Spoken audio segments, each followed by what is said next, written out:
Woodson is back. Teague is out. Robert Smith is back for Minnesota. And he is throwing it back to Cunningham, the old flea picker. And open is Randy Moss, and in the end zone is a Minnesota touchdown. Oh, as a big Cowboys fan, when Randy Moss was in the draft, I remember thinking, this is the perfect guy for the Cowboys.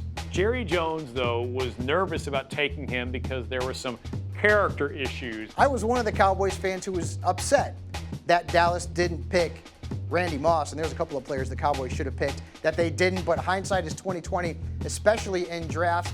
Randy Moss, the revenge game, goes after the Cowboys. This was a Tecmo Super Bowl stat line, if you ever heard it. 3 catches, 163 yards, 3 touchdowns. Minnesota hits Randy Moss, breaks a tackle, and Randy Moss races down the sideline, and Randy Moss just outruns everybody into the end zone. He is, to me, still the guy that jumps out on tape beyond anyone I've ever seen, and just he looks different. It's like he's a different level of human in terms of his physical build. And this play right here says it all. Broke the tackle. Watch how he walked the sideline. Watch how he reset right here. Then reset back. Got him all out of his element. Man, you never had an angle on a young Randy Moss. I don't care how fast you was. I think that he was living out a revenge fantasy for anybody who grew up rooting for a team that did not do well against the Dallas Cowboys. This is the kind of thing that we wanted to see. I think he might be enjoying some turkey. Yeah, he better like a turkey leg. Doug Peterson to hold. Blocked. The Cowboys will win. Wait a minute. A Dallas player touched the ball, and then the Dolphins went on and recovered it. It's on the 1-yard line. This wasn't supposed to happen. I'll never forget that Thanksgiving. As a Fort Worth, Texas native, I grew up as a Cowboys fan. It snowed that Thanksgiving. It never snows on Thanksgiving in Texas. I always thought that Dallas, Texas was like always 100 degrees, but apparently it snowed. That was interesting to me. They were about to win this game. The kick was blocked. Stay away from the ball, Leon. No, don't do that, Leon. Now someone touches the football here. Watch what happens. It's Leon Lett. No! I mean, it's just tragic that his last name is Lett, because everyone's just yelling, let it go. Let it go. Let it just sit there. Oh, why? If I see all my teammates getting away from the ball, I'm not about to run into the fire. That's what I'm not about to do. I questioned my own judgment of the rules, but I was like, wait a minute. He doesn't need to be going for that ball, and as soon as he touched it, that made it a live ball. Oh, my gosh. I mean, at least he didn't do something silly like the year before. Here comes Leon to the 20. Go Leon! Oh, Leon has it knocked out of his hand. It's a fumble. It's a fumble. He had it knocked out of his hand. When the Cowboys find a way to snatch defeat from the jaws of victory, well, that to me is the most special Thanksgiving moment that there is. Bad memory for me. They ended up winning a Super Bowl that year, so it really wasn't that horrible. But never forget where I was that Thanksgiving day. Sweezum's kickoff. Fielded at the goal line by Jones. Jacoby Jones gets by Sweezum. And taken down at the 27-yard line. Crowd going nuts at video of Mike Tomlin up on the big boards. Jones likely would have taken it to the house, except he had to avoid Mike Tomlin. Oh, Mike Tomlin. Yeah, this is what's going on. Oh, I'm sorry.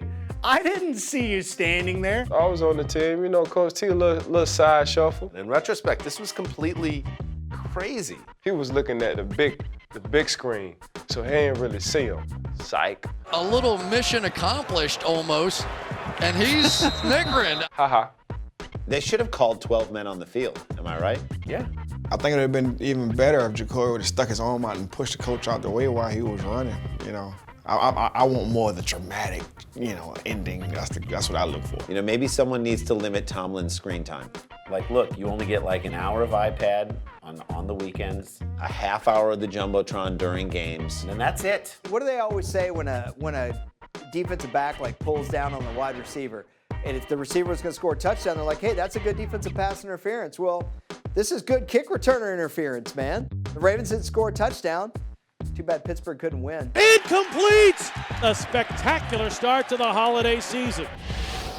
Heads, tails, tails, heads. Call it plays in the air. Heads is the call.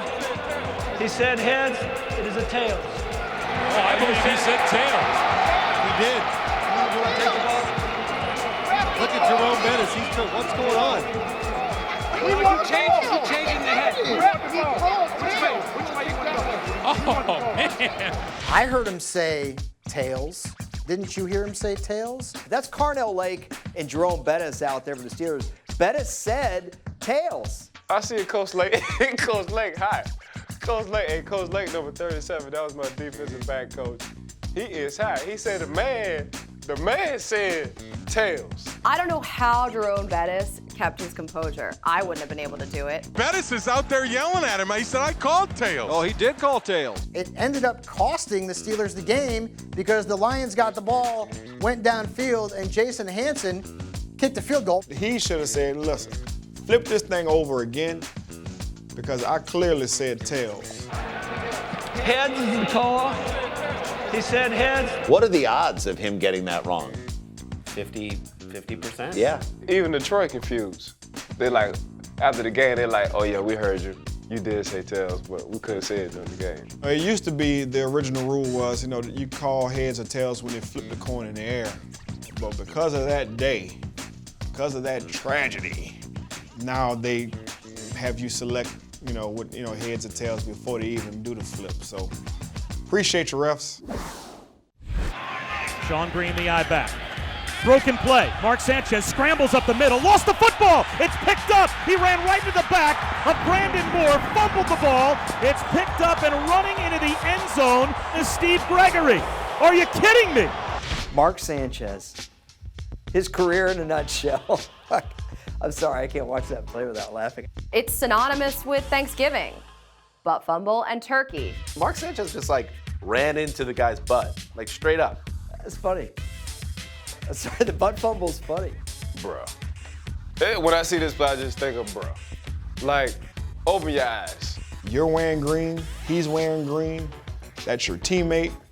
You gotta find some kind of way to avoid this guy. Mark Sanchez not expecting it, and it was the backside of Brandon Moore to knock the ball out. Gosh, how did Mark Sanchez go from starting 2 AFC championship games to this? Just unbelievable. And this is what people are gonna remember him for. I think this is the universe saying to Mark Sanchez, you're too good looking. We need to bump you down a peg and boom, there you go. It is. For the Jets themselves, it it served as a line of demarcation for the franchise between when they were real contenders with Rex Ryan going to the AFC Championship game the previous 2 seasons, and then becoming kind of like a clown car situation. Really a dark, dark night for the Jets.